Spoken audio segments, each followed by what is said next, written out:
안녕하세요. 오늘도 사은살롱을 찾아주셔서 감사합니다. 저는 2달 전에 딸을 시집 보낸 50대 여성입니다. 그리고 현재 저는 딸의 또 다른 엄마인 여자분과 나란히 옆집에 살면서 이웃이자 가족처럼 지내고 있는데요. 무슨 말인지 금방 이해가 가지 않으시죠? 네, 그럴 겁니다. 그만큼 저희 가족에겐 특별한 사연이 있거든요. 그리고 그 사연을 처음부터 전부 이야기하려면 책 10권은 거뜬할 정도로 사연이 좀 많은데요. 그래도 이번에 저희 2사람이 딸을 시집 보내면서 느꼈던 점이 많았던 만큼 간략하게라도 다른 분들께 저희 이야기를 들려드리고자 이렇게 사연을 적어보게 되었어요. 사실 옆집에 사는 송여사가 하도 부추겨서 쓰게 되었는데 모쪼록 부족한 재주라도 넓은 아량으로 끝까지 들어주셨으면 감사하겠습니다. 그럼 서로는 이 정도로만 하고 바로 이야기를 시작할게요. 저와 남편은 중매로 만났지만 참 많이 사랑했어요. 둘 다 아이를 너무 좋아했고 행복한 가정을 꾸리는 것이 꿈이었는데 그런 가치관이 잘 맞다 보니 저희 2사람은 1년이란 짧은 연애 기간을 갖고 결혼을 하게 되었어요. 남편은 당시 사업을 하던 사람이었고 저는 은행 근무를 하고 있었는데 아이를 가지면 그만둘 생각이었죠. 저도 그렇고 남편도 그렇고 아이 태어나면 최대한 엄마인 제가 케어를 하고 싶었거든요. 그래서 저희 부부 계획으로는 아이를 3 정도 낳아 어린이집은 건너뛰고 5살이 되면 유치원부터 보내자고 생각했는데 남들은 애 셋을 어떻게 혼자 다 보내려고 그러라고 했지만 저는 아무 문제 없다고 했죠. 오히려 그런 날이 하루빨리 왔으면 하고 매일같이 기도를 했는데 삼신할머니도 가끔은 심술을 부리시는 건지 그렇게 바라고 노력했음에도 저희 부부에겐 아이가 찾아오지 않았어요. 그게 결혼하고 5년이 지나도 소식이 없었는데 셋은 언감생심이고 하나라도 생기길 간절히 빌고 또 빌었죠. 하지만 병원에서 검사한 결과 제가 불임이라는 판정을 받게 되었는데요. 그때는 딱 죽고 싶은 심정이었어요. 남편한테도 미안하고 시댁에도 죄인이 된 기분이었거든요. 하지만 남편은 제 검사 결과를 듣자마자 자기는 괜찮다며 아이 없이 둘이 잘 살자고 했는데 그건 제가 용납이 되지 않았어요. 물론 그렇게 잘 사는 부부도 많다는 걸 알지만 우리들이 꿈꿨던 가정의 형태는 그게 아니었으니까요. 그래서 그때부터는 내심 남편만큼은 놔줘야 하지 않을까 혼자 고민하는 날이 많았는데 저만 아니면 남편은 다른 여자를 만나 아이도 낳고 행복하게 살 수 있을 것만 같았어요. 그리고 아무리 생각을 고쳐먹고 이기적으로 살려 해도 그게 되지 않아 저는 제 손으로 이혼 서류를 가져와 남편 앞에 내밀었는데 그때 처음으로 남편이 화를 내며 그 이혼 서류를 북북 찢어버렸어요. 이게 무슨 짓이야. 당신이 이혼하자고 하면 내가 그래 알았다 이혼하자 할 것 같았어? 사람이 왜 그렇게 자기만 생각하나? 내가 당신 없이 어떻게 살아? 그깟 아이 없으면 그만이지. 이렇게 말하며 아주 눈물이 쏙 들어가게 저를 혼내는데 저는 그날 이후부터 이혼 생각은 하지 않았어요. 대신 시부모님에게 잘하며 남편과 살림과 일에 집중해 부담을 주고 싶지 않았는데요.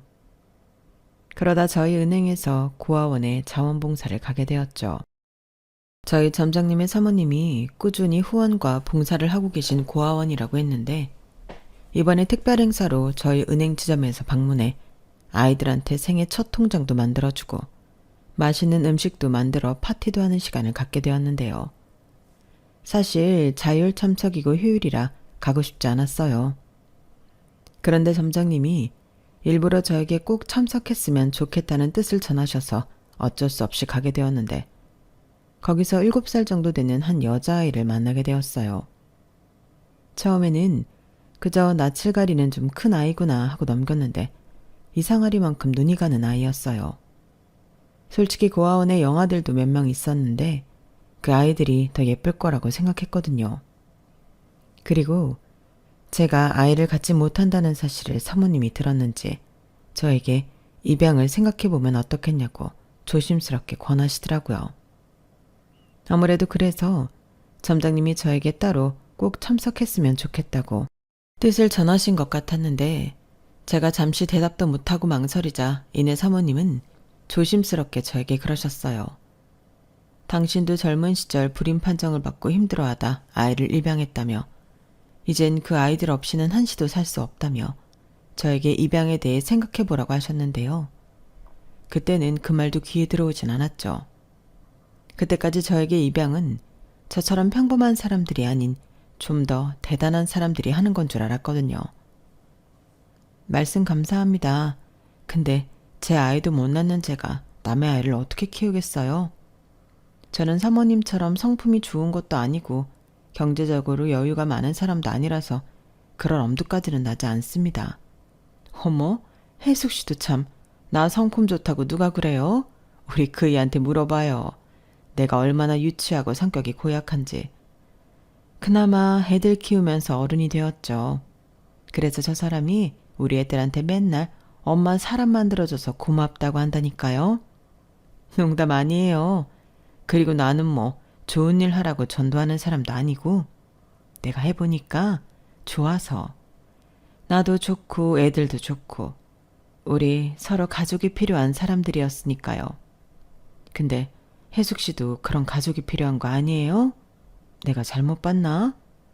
아무튼 이런 일은 강요할 수도 없는 일이고 나는 그냥 제안만 해보는 거니까 혹시 기분 상했다면 사과할게요. 근데 혜숙 씨, 이 아이들 자는 얼굴 좀 봐요. 참 평화롭죠? 자기가 지금 어떤 현실에 놓여 있는 줄도 모르고 한없이 평화롭잖아요. 나는 이런 아무 죄 없는 아이들이 힘들지 않았으면 좋겠어요. 저는 사모님의 말에 깊이 공감했어요. 정말 아이들만 놓고 본다면 너무 안타깝고 저 아이들을 무책임하게 버린 부모라는 사람들이 무슨 사연이 있건 천벌을 받아 마땅하다고 생각했는데 근데 무엇 때문인지 집에 오고 나서도 사모님의 말이 제 머릿속에서 빙빙 돌더라고요. 그래서 그날 저녁 남편에게 입양에 대해 물어봤는데요. 뭐? 입양? 자기 아이 입양하고 싶어? 남편은 이렇게 의외라는 얼굴로 저에게 되물었어요. 사실 자기도 요즘 입양에 대해 생각하고 있었다며 나중엔 제가 먼저 말을 꺼내줘서 고마워하더라고요. 그러면서 자기가 아는 거래처 사장님도 딸아이를 입양해 키우시는데 그 모습이 너무 보기 좋았다며 자기도 할 수만 있다면 그러고 싶다고 했는데 남편이 그렇게 나오니 제 마음이 술렁이기 시작했죠.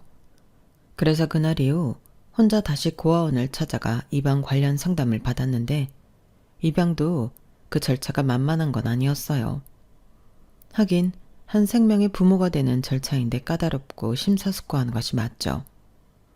그리하여 저는 더 고민을 해보겠다고 말을 남기고 다시금 영아 아이들을 만나보고 고아원을 나서려고 했는데 그때 제 눈에 또 7살 그 여자아이가 들어왔어요. 어쩐지 그늘이진 얼굴에 말수가 적은 아이였는데 원장님이 소아 우울증이라고 하시더라고요. 우리 예서는 누구보다 활발하고 명랑한 아이였어요. 그런데 무슨 이유인지 갑자기 저렇게 됐는데 도통 말을 해주지 않으니 저도 답답하기만 하네요. 저 어린 것이 얼마나 힘들었으면. 저는 원장님 말에 가슴이 너무 아팠어요. 어른도 우울증에 걸리면 그렇게 힘들다고 하는데 한참 밝게 만져라도 모자를 저 어린아이가 우울증이라니. 저는 집에 돌아오는 내내 그 아이 생각만 했는데요. 그렇게 일주일을 지나고 저는 결심하게 되었어요. 저라는 평범한 사람이 세상을 바꿀 수는 없겠지만 적어도 그 아이가 사는 세상은 바꿔줄 수 있을 것 같았거든요. 어쩌면 오만한 생각일 수도 있는데 그런 생각이 들었을 때는 어떤 망설임도 들지 않았어요. 그냥 그 아이는 내 아이라는 가슴속 낙인이 찍혀버렸는데 그러니 이젠 다른 아이로도 대체할 수 없게 되었죠. 그리고 이런 제 결심을 저는 곧장 남편에게 말했는데요. 남편도 덩달아 그 아이가 너무 보고 싶다고 했어요. 그리하여 저희는 다시 고아원으로 향했고 아이를 만난 뒤 원장님과 본격적인 입양 절차 및 심층 상담을 받았는데요. 원장님은 다른 걸 다 떠나 늘 아픈 손가락이었던 그 아이를 선택한 저희 부부에게 감사의 마음을 전하셨어요. 당신은 당신의 부주의 속에 아이가 상처받고 그런 병에 걸린 것이 아닐까 늘 죄책감이 들었다고 하셨거든요. 그리고 상황이 이렇다 보니 나라에서는 더 까다롭게 심사를 할 거라며 그래도 지치지 말고 포기하지 말아달라고 부탁을 하셨는데 저랑 남편도 이미 그때부터는 만반의 각오가 되어 있었어요.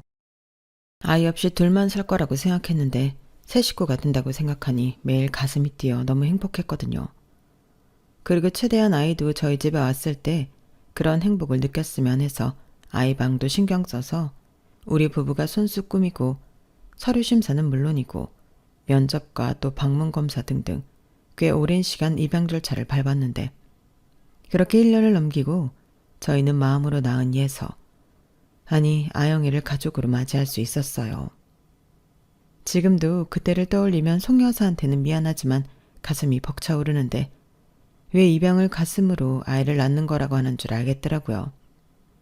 가슴이 벅차 터질 것만 같은 그 기분을 저는 생전 그날 처음 느꼈어요. 그리고 그 전에도 아이를 만나 친해지려 노력했지만 그 이후에도 저희 부부는 진짜 부모가 되기 위해 갖가지 노력을 기울였는데요. 우선 상담 치료를 받으며 언제까지나 저희가 부모로서 함께 해줄 거라는 신뢰를 쌓기 위한 노력을 기울였는데 그러는 과정에서 아이가 왜 우울증에 걸렸는지 알게 되었어요. 아이는 어느 순간부터 시설 밖의 아이들은 부모와 함께하고 자기들만이 집에 가는데 자기는 부모도 없고 집 같지 않은 곳에서 언니, 오빠, 동생들과 지낸다는 사실을 알았다 하더라고요. 그리고 그게 꽤나 충격적이었는지 그 나이에 아이가 생각했다는 것이 믿기지 않게 저는 버려진 아이예요. 다른 친구들이 그랬어요. 저는 부모가 버리고 갔다고. 저는 필요 없는 애예요. 라는 말을 상담 선생님께 했다고 전해 들었는데요. 그 말을 듣는데 얼마나 울었는지 모릅니다. 그 작은 아이가 얼마나 그게 무섭고 두렵고 상처였을까. 제 가슴이 다 도련해지는 것 같았거든요. 그래서 저는 그날 이후 딸아이를 위해 살기로 마음먹었어요.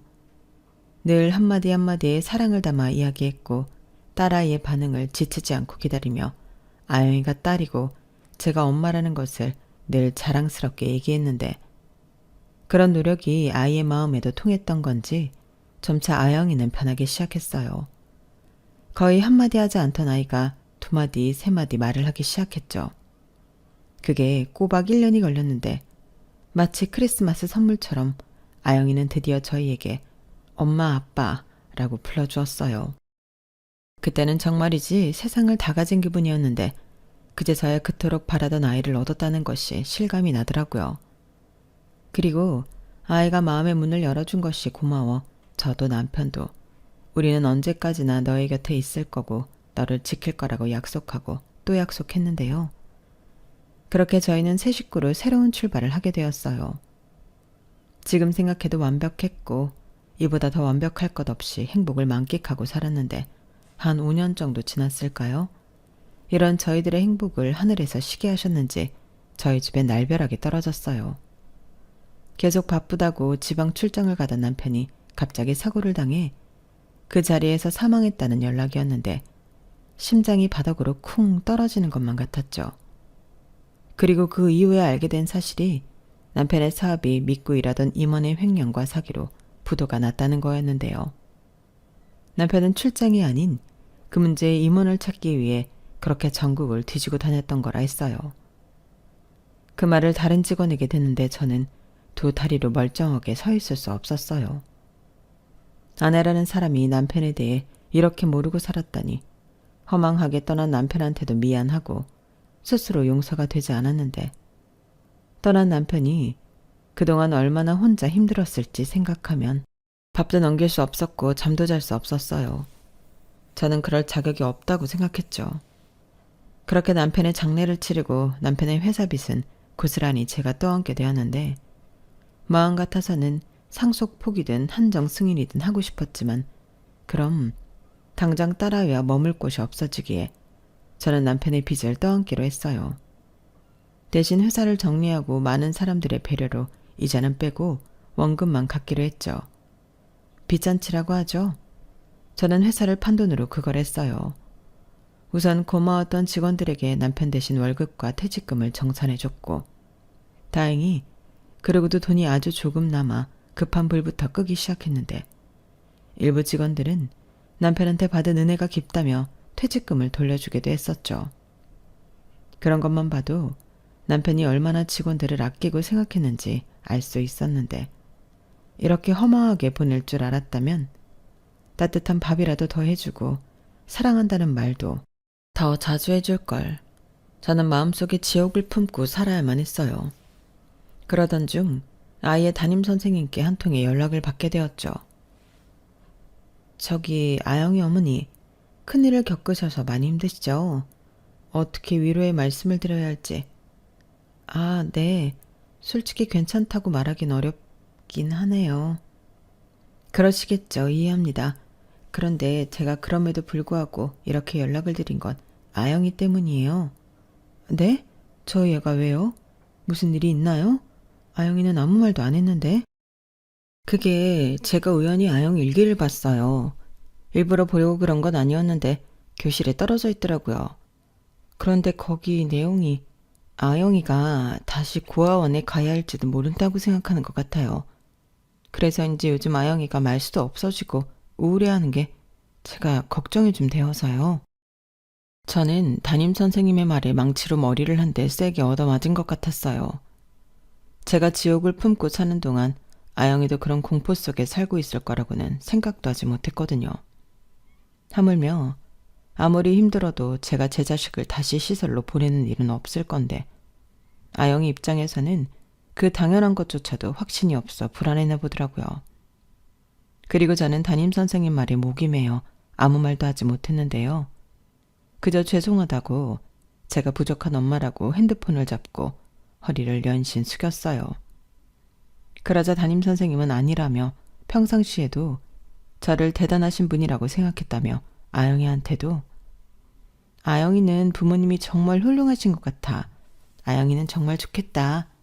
아영이도 꼭 부모님 사랑에 보답할 수 있었으면 좋겠네. 라고 하셨다고 했어요. 그 말을 듣는데 저는 더 죄송했어요.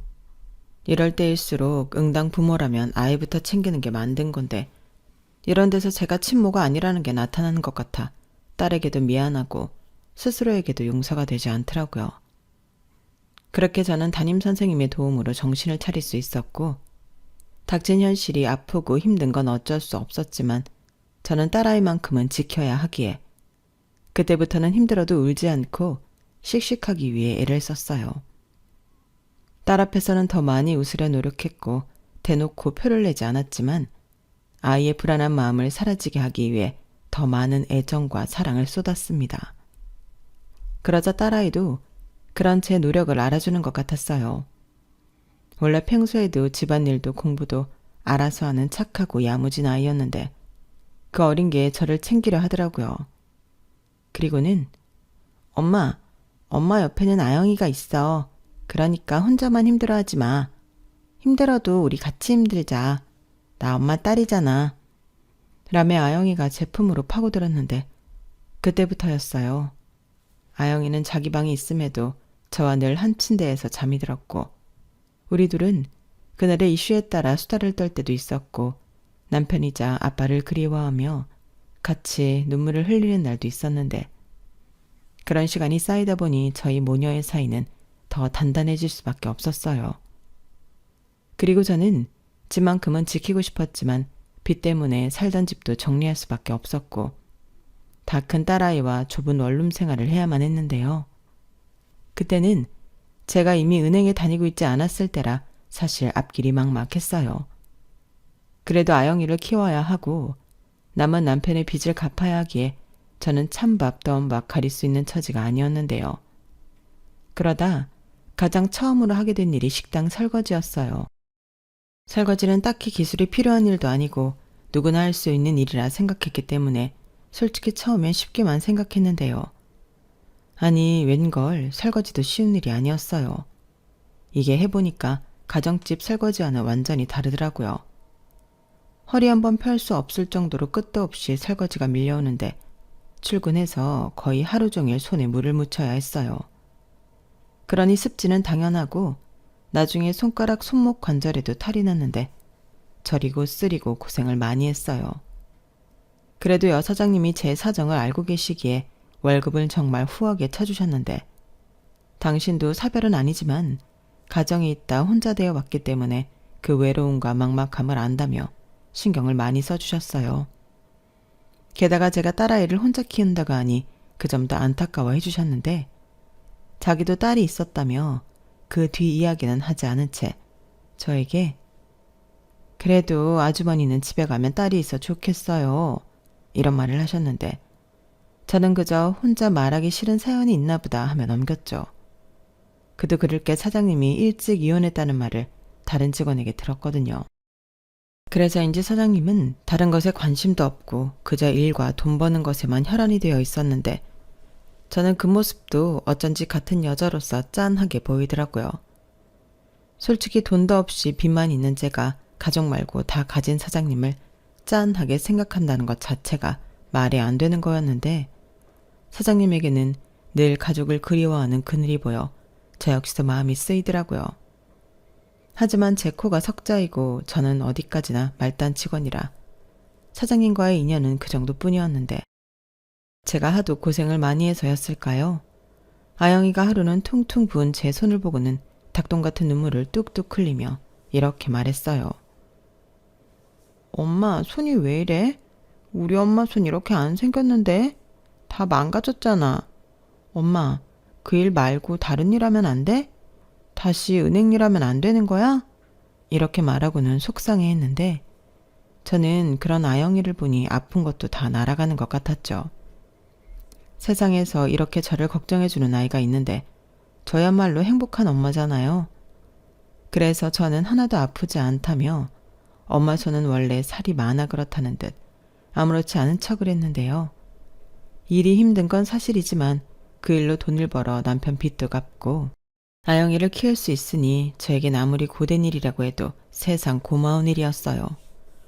물론 그 벌이로는 부족해 집에서도 부업을 하는 등 저는 계속 일을 해야 했지만 그동안은 남편 덕에 편하게 살았으니 지금은 내가 가족을 위해 일할 차례라는 생각이 들더라고요.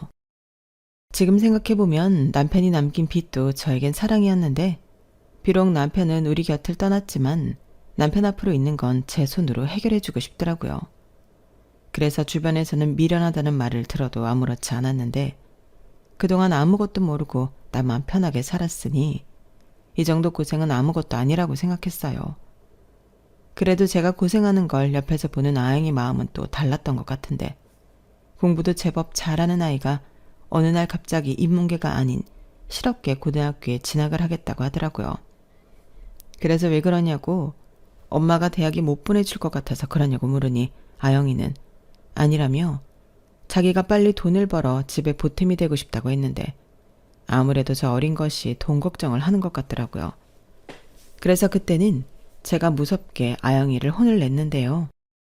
너는 그런 걱정할 필요 없으니 공부나 열심히 하라고 다그쳤어요. 누가 너더러 그런 쓸데없는 걱정을 하라고 했어. 엄마가 왜 힘들게 일을 하는데 너 가르치려고 그러는 거잖아. 왜 화를 내고 그래. 나는 조금이라도 엄마한테 보탬이 되고 싶어서. 시끄러워. 엄마가 언제 보탬 되라고 했어? 너는 네 공부나 신경 써. 우리 돈 없잖아. 대학 등록금이 한두 푼이야? 엄마 지금도 손 그렇게 아프게 일하는데 내가 어떻게 대학을 가? 나 공부하는 거 별로 좋아하지도 않고 그냥 실업계 가서 취업 준비하고 졸업하면 취직할래. 이게 정말 너 엄마 속상하게 이럴 거야? 엄마가 알아서 한다고. 엄마가 그깟 대학 등록금 못 벌 것 같아? 엄마는 왜 내 마음도 몰라주고 화만 내. 나는 엄마한테 짐되기 싫어.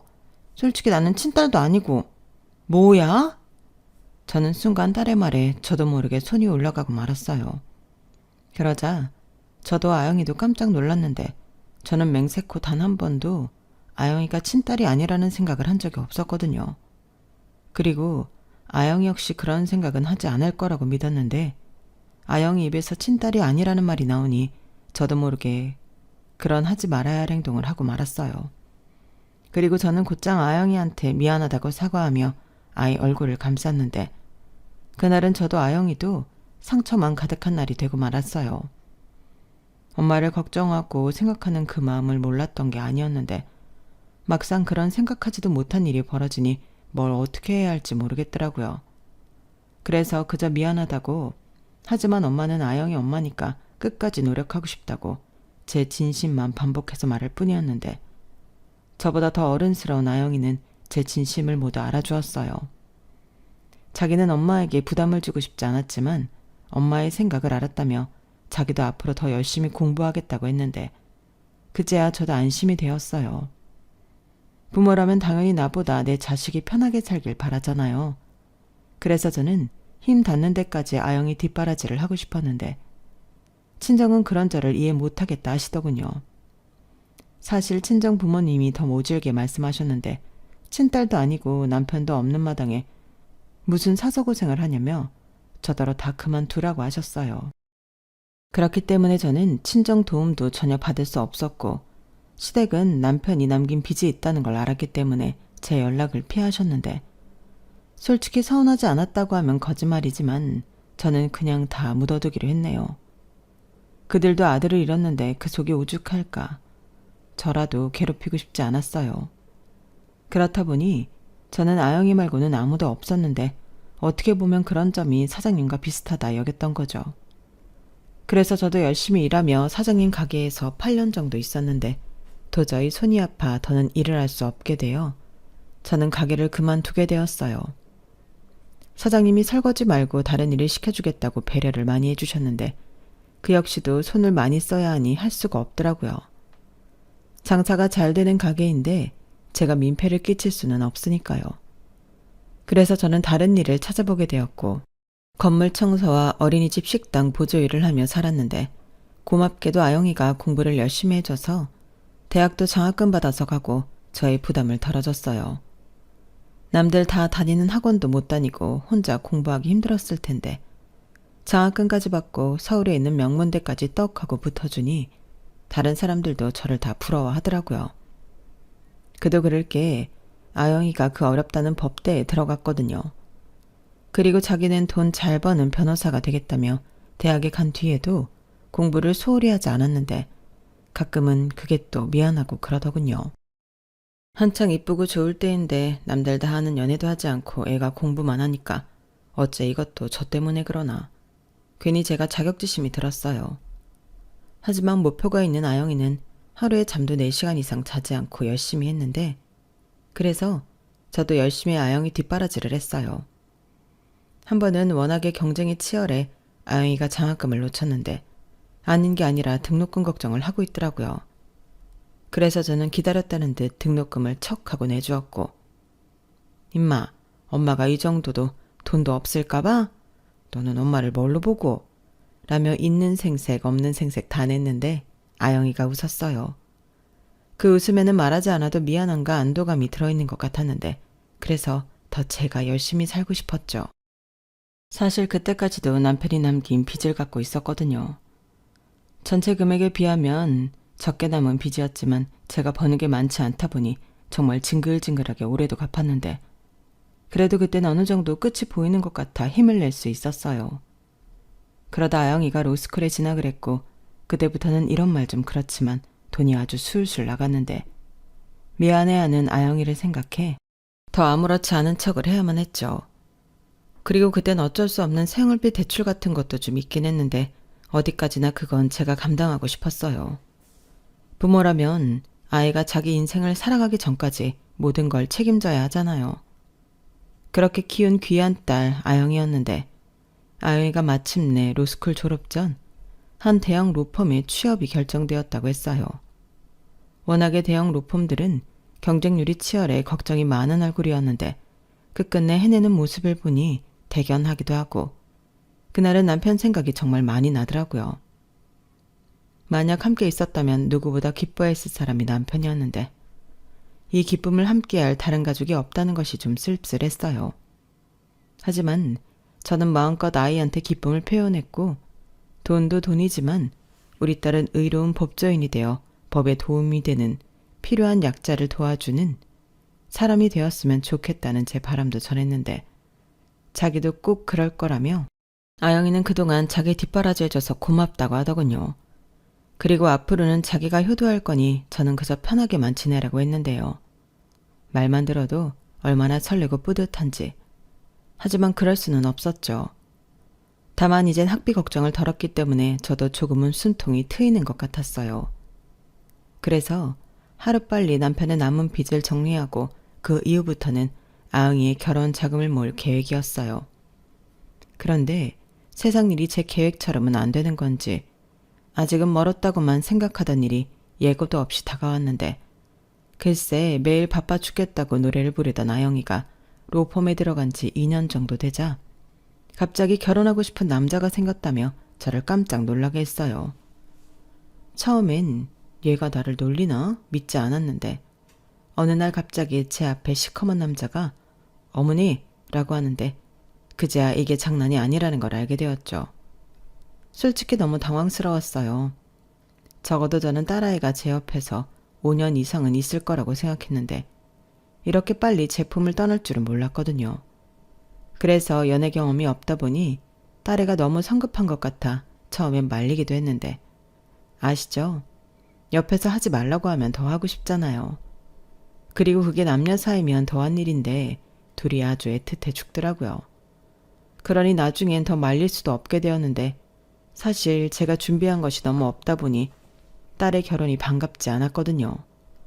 그런데 그런 제 마음을 알았던 건지 저에게 따로 준비할 것도 없다고 했는데 저는 그건 용납할 수 없었어요. 엄마가 딸을 시집 보내는데 어떻게 딸랑 몸만 보내냐고요. 그래서 그건 내가 싫다고 내가 알아서 혼수며 예단이며 하겠다고 큰 소리를 뻥뻥 쳤는데 솔직히 말만 그랬지 사실은 막막했어요. 처음엔 몰랐는데 상견례 자리에 나가보니 사위네 집안이 여간 평범하지 않더라고요. 소위 말해 있는 집 아들이었는데 사돈 내외분들이 인상이 좋아 보여 다행이었지만 저는 제 딸이 나중에 돈 한 푼 없이 시집왔다고 책이라도 잡힐까봐 마음이 좋지 않았어요. 심지어 이 순진한 것이 자기가 입양하라는 것까지 모두 이야기했다고 해서 저는 그것도 저희 아이한테 약점이 될까봐 마음을 졸였는데 이런 제 마음도 모르는 사람들은 아유 딸이 변호사 되더니 있는 집에 시집도 가고 좋겠네 라고 한가한 소리나 했지만 제 마음은 아니었거든요. 하지만 시간이 지나면서 사위도 또 사돈도 좋은 사람들이라는 걸 느끼게 되었는데 하기사 그러니 제 딸이 입양아에 없는 집에 호르몬 밑에서 자랐다는 사실을 알고도 결혼을 허락하셨겠죠. 게다가 제가 조금이라도 부담을 느낄까 늘 먼저 배려해 주셨는데 제 못난 자격지심에 그런 것도 싫었던 것 같아요. 그때는 특히 우리가 형편이 옛날처럼 좋았다면 더 당당하게 우리 딸을 시집 보낼 수 있었을 텐데 하는 아쉬운 마음도 들었는데요. 그냥 엄마 마음에 아무것도 해줄 수 없는 제 처지가 그저 야속하기만 하더라고요. 그래서 과부 땡빚을 얻더라도 내가 내 딸만큼은 어디 가서 꿀리지 않도록 준비해서 시집 보내겠다는 마음을 먹었는데 그러다 충격적인 연락을 받게 되었어요. 엄마, 놀라지 말고 들어. 나 친엄마 찾은 것 같아. 엄마, 나 어떡하지? 뭐? 갑자기 그게 무슨 말이야? 그게 있잖아. 내가 사건 때문에 경찰서에 왔는데 여기 붙어있는 실종 게시판에 내 사진이 있어. 저는 아영이의 말에 심장이 쿵 하고 떨어지는 것 같았어요. 이런 경험은 남편 소식을 들은 후로 2번째였는데 어떻게 이런 일이 있을 수 있나 믿고 싶지 않았어요. 그래서 네가 잘못 본 거라고 그런 일이 어떻게 일어날 수 있겠냐고 애써 부정했는데 아영이는 아니라고 자기 어릴 때 모습이랑 똑같다고 했는데요. 저는 꿈을 꾸고 있는 것 같았어요. 아주 지독한 악몽이었죠. 하지만 아무리 부정하려고 해도 아영이는 아니라고 말했고 저는 떨리는 목소리로 아영아, 아영이는 엄마 딸이잖아. 근데 친엄마가 보고 싶었던 거야? 물었는데요. 저는 내심 보고 싶지 않다는 말을 듣고 싶었어요. 아니, 이러다가는 혼자 어렵게 키운 내 딸을 친엄마한테 뺏길 것만 같았는데요. 그렇게 겁이 날 수가 없더라고요. 그리고 이런 못난 엄마의 마음을 알았는지 아영이도 선뜻 대답을 하지 못했는데 그 짧은 침묵이 제 심장을 조여오는 것 같았죠. 순간 너무 미안했어요. 아이는 아무리 컸어도 친엄마가 보고 싶을 수 있는 건데 그게 잘못은 아닌데 제가 이렇게 못난 질문을 했다니 제가 너무 어른답지 못하고 더 나아가 엄마 자격도 없는 것처럼 느껴지더군요. 그래서 아니라고 미안하다고 우리 한번 확인해보자고 말했는데요. 아영이는 이렇게 대답했어요. 엄마 불편하면 안 해도 돼. 나는 엄마 딸이지. 누가 뭐라고 해도 최혜숙 씨 딸 김아영. 저 말을 듣는데 왜 그렇게 목이 메이던지 저는 고맙다고 말했고 그래도 나중에 후회하지 않도록 확인해보자고 얘기했어요. 그러자 극구 아니라고 하던 아영이도 사실은 그러고 싶었는지 나중엔 알았다고 수긍했고 저희는 전단지에 붙어있는 기간에 연락을 취하게 되었어요. 사실상 그 게시판에 붙어있던 전단지도 꽤나 오래된 것이었는데 실종된 아이를 찾는 일은 거의 대부분 없었기 때문에 그런 비슷한 전단지가 꽤 있다고 하더라고요. 그런데 이렇게 시간이 많이 지나고 연락을 해오는 일이 다 있다며 연락을 받은 직원도 놀라는 듯 했고 아이를 찾는다는 엄마라는 여자도 포기하지 않았던 건지 금방 연락이 닿았다는 소식을 듣게 되었어요. 그리고 절차라며 저희 딸 유전자 검사 및 등록을 진행했는데 만나기 전에 친자관계를 미리 확인하는 거라고 하더군요. 그렇게 그 결과를 기다리는데 하루가 1년 같았어요. 아이가 친모를 찾았으면 좋겠다는 마음 반, 친자가 아니라고 결과가 나오길 바라는 마음 반이 뒤섞여 밤에 잠도 오지 않았는데 만약 친엄마가 맞다면 이제 나는 어떻게 해야 하나 5만 가지 생각이 다 들었죠. 당장 아영이 결혼식 혼주석에도 내가 못 앉고 친엄마인 그 여자가 앉게 되는 건가 5만 가지 생각이 다 들었는데 검사 결과는 친자관계가 맞았어요. 하긴 이미 아영이가 자기 어릴 때 사진이 맞다고 저리 확신을 했는데 이상할 일도 아니었어요. 그리고 이윽고 아영이와 친엄마가 만나는 날이 정해졌는데 사실 그때부터는 무슨 정신으로 살았는지 모릅니다. 그런데 아영이가 저더러 같이 가자고 하더라고요. 뭐? 엄마랑 가자고? 야, 그건 좀 그렇잖아. 친엄마 입장에서 내가 보고 싶을까? 왜? 당연히 보고 싶지. 나 잘 컸잖아. 누구 덕에 이렇게 컸는데. 나는 엄마랑 같이 가고 싶어. 그래도 이번에는 너 혼자 가고 다음에 보는 게 어떨까? 둘이 할 얘기도 많을 거잖아. 싫어. 내가 왜 그 사람을 엄마도 없이 둘만 만나. 나는 친엄마라는 사람이 궁금한 건 맞지만 둘이 만나고 싶진 않아. 그랬으면 엄마한테 애시당초 말도 안 했지. 아영이는 무조건 자기 친엄마를 만나러 갈 때 저랑 가겠다고 고집을 부렸어요. 그리고 상대 쪽에도 자기를 키워준 엄마랑 같이 나가겠다고 이야기를 했다고 했는데 그쪽에서도 좋다고 했나 보더라고요. 그래서 아영이의 성화에 못 이겨 그 자리를 저도 나가게 되었는데 솔직히 두려웠지만 저도 내심 궁금했답니다.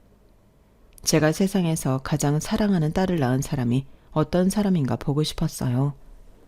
그리고 이왕이면 좋은 사람이길 바랬는데 저는 가끔 TV에 무책임한 여자들이 나올 때면 저런 여자가 내 딸의 생모일까 걱정했던 적이 있었거든요.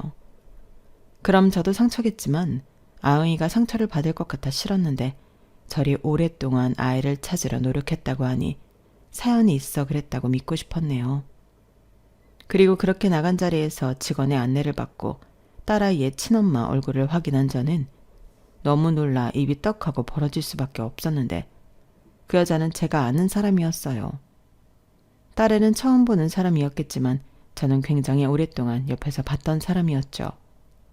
제가 처음 식당 설거지 일을 할 때 그 짠했던 사장님이 제 딸의 친엄마였던 거예요. 그리고 아무것도 모르고 그 사장님은 저한테 집에 가면 딸아이 얼굴도 볼 수 있고 좋지 않냐며 때 되면 딸이랑 맛있는 거라고 먹으라고 보너스를 주시곤 했는데 세상에 이런 일이 다 있나. 다리가 순간 후들거려 저는 자리에 서 있을 수 없었어요.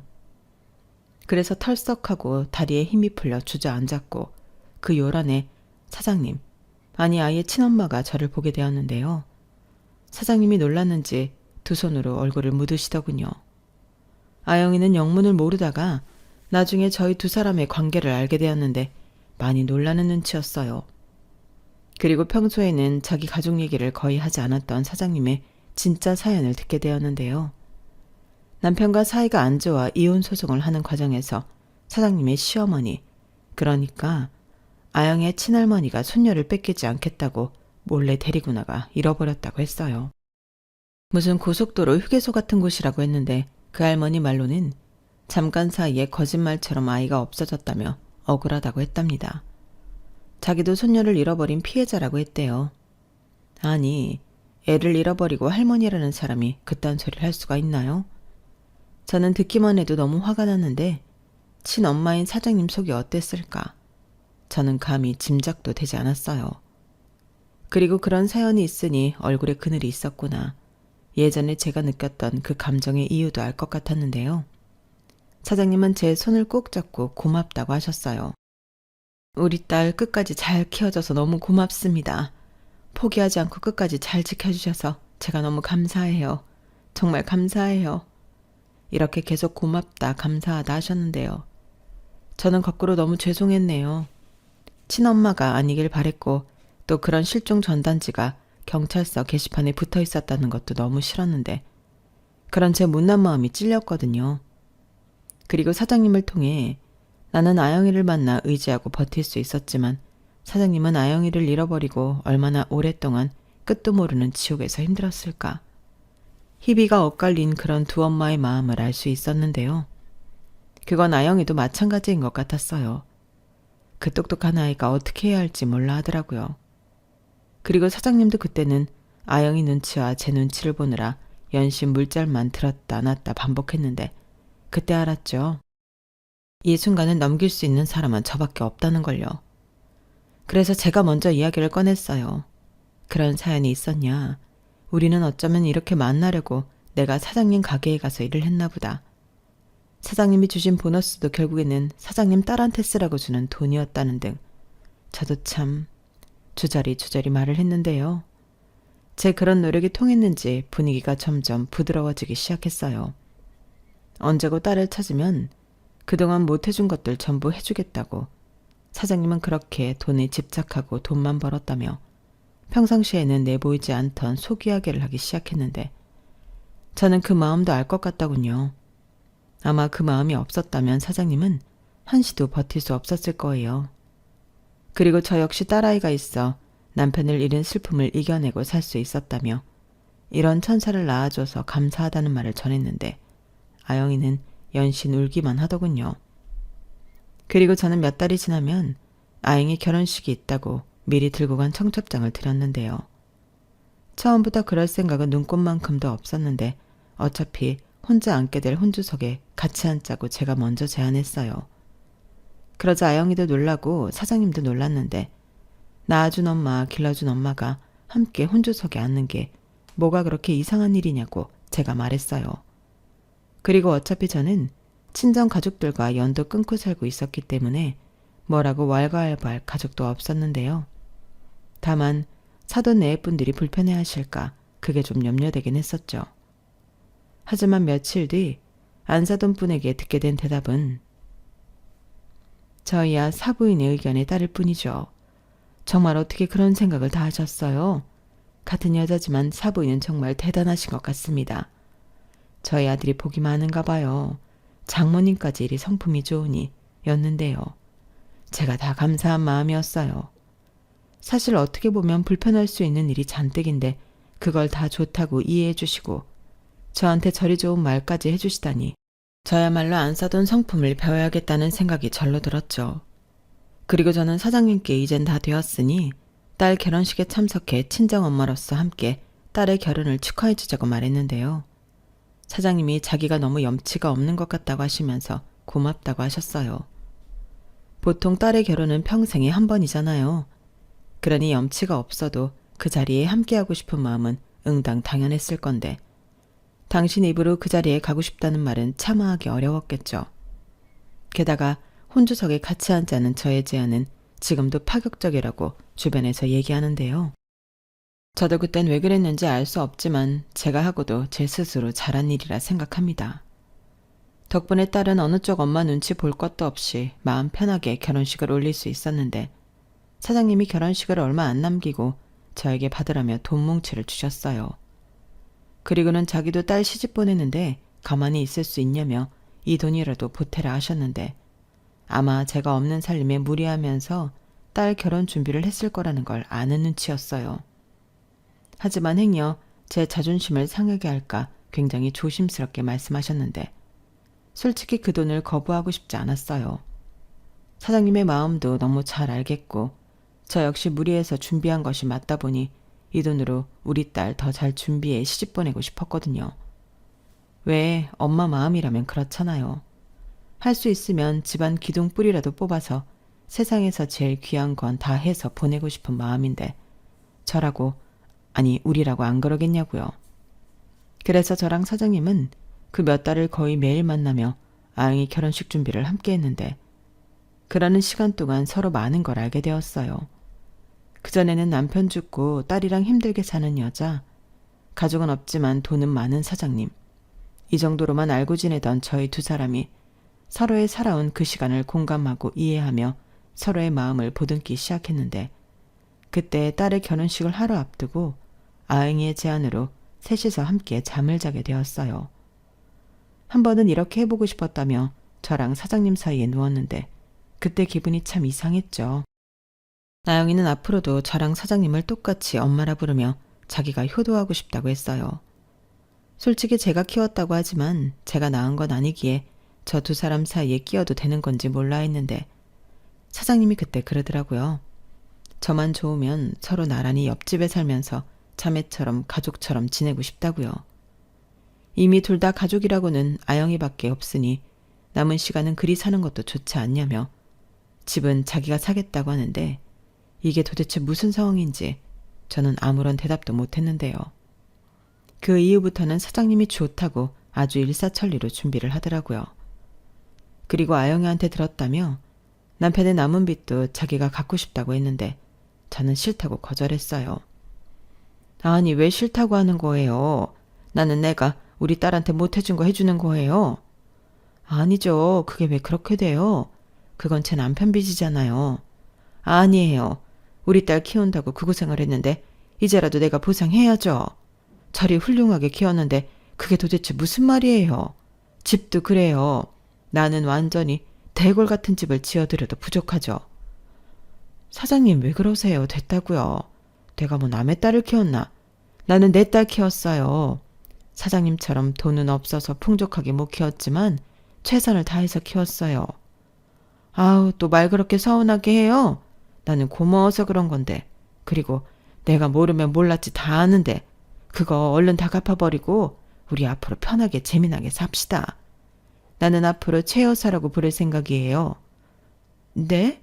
최 여사요? 아니 그게 뭐예요? 왜요? 그럼 내가 아줌마라고 불러요? 나한테 사장님이라고 부르고? 그거야말로 이상하죠.